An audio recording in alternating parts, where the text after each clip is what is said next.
Hello, class. I just wanted to provide some information for the final project. I know some of you have been having difficulties because, frankly, I think some of you are overthinking it, but that's okay. So let's talk a little bit about it. First, let's talk about the structure. Quite specifically, if you look on Blackboard, the first page is your cover page. The format that is in your syllabus, if you go under Getting Started in the content, you will see at the bottom of your syllabus, right before, I believe, the schedule of assignments, you will see what the format is that you're supposed to use for your cover page. Again, that's page 1. That's the first part. Page 2, introduction of your concept for the bar. So concept meaning where is your bar going to be and what type of a bar is it going to be. Is it going to be a seedy bar? Is it going to be a sports lounge? Is it going to be the bar in a 5-star restaurant? You have to be very clear about the kind of bar that you're creating. The location is not as important. The reason why I emphasize that you should pick a bar location that is not in a professional sports city is because I don't want you to get hung up on the kind of bar that would be appropriate for New York or Indiana or whatever.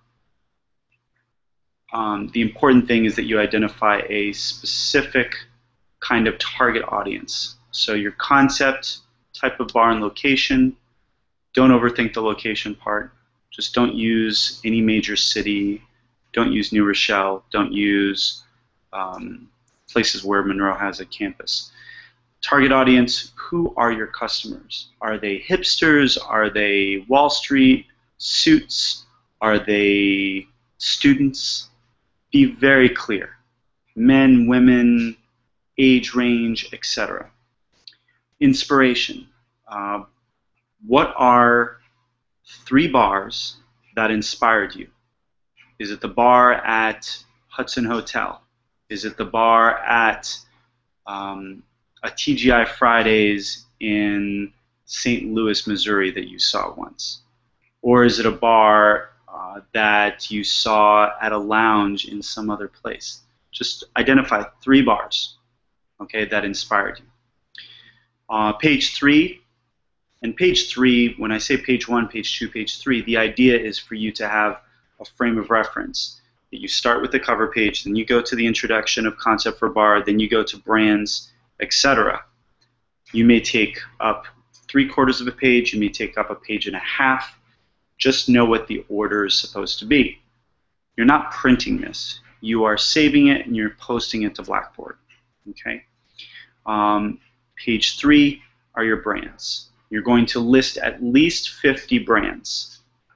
50 brands that are specific to the kind of venue that you're offering.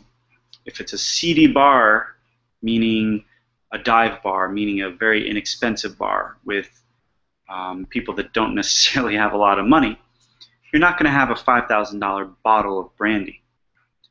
On the flip side, if you're going to have a 5-star restaurant bar or a bar that's in the heart of Wall Street with people with way too much money, then you're going to have multiple bottles of $5,000 brandy, or champagne at $1,000 a bottle, or whatever. You have to have the kinds of brands that reflect the kind of place that you're creating. If you have a theme for your bar, that should be reflected in the brands that you have, as well as, and just skipping ahead a little bit, the signature cocktails that you're going to be making. Anyway, so page 3, brands. Now you may have more than 50 brands. If you have more than 50 brands, then you might go longer than a page. You might go 2 pages, 3 pages, doesn't matter. Just know that brands comes after whatever you did within page 2. Now everything that you use for your signature cocktails that you're listing on your menu, that you're specifically using, such as Absolute Citron. If you're using Absolute Citron in one of your signature drinks, then it's one of the brands that you're going to offer, because you obviously need those brands to make those drinks. Anything that you are going to have in your bar that people might request specifically, that's something you want to list.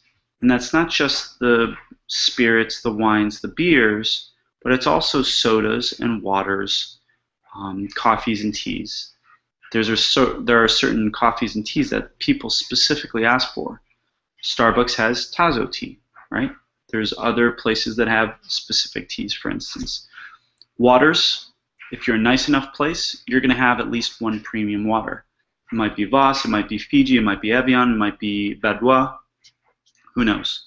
You figure that out. It needs to be a reflection of your place. If you have a nice place, you probably want to have a signature water. And you treat water like you would a good wine. You give it just as much placement because, frankly, that's something that's being supported by the brand. And those are all things that you're going to list. And it says, list them with a short rationale. So after you list such and such vodka or such and such tequila or such and such gin, you're going to write a small sentence. It doesn't have to be long. It just has to be clear. You're going to explain why you picked that gin, that cider, that wine, what have you. Okay? And you write that list out, and that's it. And you should number each one of those brands because you're going to use those numbers to write out on your sketches or your diagrams that are in your appendix, and also you're sending it to me as slides for the PowerPoint for your presentation. Page 4 is marketing, sponsorships and promotions. Who will you partner with and how? Meaning, will you partner with Absolute? Will you partner with Patron? Will you partner with Skinny Girl Vodka or Skinny Lady, whatever it is? You are going to partner with different brands in different ways. You will either do promotions for special drinks, you will do happy hours, you will do events. You just need to make that clear in your marketing. You're going to do at least 10 of those with regards to your beverage plan, your bar plan. So promotions, when and how will you discount drinks? Every week, every bar, most every bar, is going to discount drinks somehow. Even the nicest restaurant will have a half-price wine night for if you're going to order an entire bottle. And that's something that they offer up to their VIPs, for instance. Okay, so you just want to be clear about how you're going to do those promotions. Moving on, page 5, your bar menu. What are you going to offer in terms of cocktails? What are you going to offer in terms of wines? By the glass, by the bottle? What beers, ciders do you have on tap? Soft drinks, coffees, teas, etc. And you're going to do that either on an 8.5 by 11 sheet, okay? And either you're going to do it as an 8.5 by 11 folded in half, lengthwise, or down the middle. Okay, so you figure out the format that you want, but you should show it on the slides so that everybody can see it when you do your presentation. Okay, if you have questions about that, just let me know. But just use it in 8.5 by 11. Do it in Word. Doesn't have to be super fancy. I'm more interested in the completeness of your menu. The appendix, which is the last part, that's what you put all at the end, is going to be a diagram as if you're sitting at the bar and looking at the bar. Okay? If you're looking at the bar, what do you see? You see 3 bottles all the way up top on a shelf. Those are your really nice whiskeys. You see 3 bottles all the way up on the right. Those are really nice wines, red wines, because white wines you keep on, chilled. So it's everything that you would see if you're sitting at the bar. You can sketch it out. You can do it in Word, whatever, as long as you identify where certain brands are kept. You go back to your brands page or pages, and you have number 32 is, again, maybe it's Johnny Walker. Okay, 32 is Johnny Walker. When I look at your diagram, I should see a little box or whatever that has 32 on it. So I know where you keep the Johnny Walker. Your second diagram is a floor plan. It's basically an aerial view. If I were to be on the ceiling looking down at your bar, what would I see? I'd see where you keep the ice. I'd see your sink. I'd see your well, where you keep, or we call it the speed rack, where you keep the cheap, or whatever the cheapest thing is for your type of venue, rum, vodka, etc., for mixing drinks. It's the stuff that your guests don't really see much of. Okay, I would see where your bar mats are. I would see where your POS is. I would see where your gun is for soda, Coke, Sprite, whatever. Okay, and then the third thing in your appendix is your sources. Minimum of 3 with title, contact info. So if you met Mike at TGI Fridays and he gave you some good advice about how to set up your bar, that he's one of your sources.